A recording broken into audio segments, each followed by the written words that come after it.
अली अमीन गंडापुर और बैरिस्टर गौहर की ज़ेर सदारत वज़ीर आला हाउस में PTI का अहम इजलास हुआ है, जिसमें फैसला किया गया है कि हर सूरत एहतजाज और डी चौक पर धरना होगा। मजीद जानेंगे डॉन न्यूज़ के नुमाइंदे अब्दुल हकीम मोहम्मद से। अब्दुल हकीम, बताइए इजलास में मजीद क्या फैसले किए गए?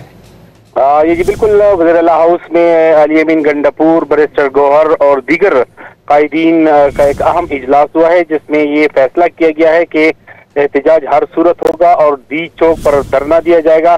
तमाम रुकावटों को पार करके मंजिल तक पहुंचेंगे और इस बार किसी किस्म की वापसी नहीं होगी। ये तमाम रहनुमाओं का मुतफ़िक़ा फैसला है। जी, बहुत शुक्रिया अब्दुल हकीम इन तफसीलात के लिए।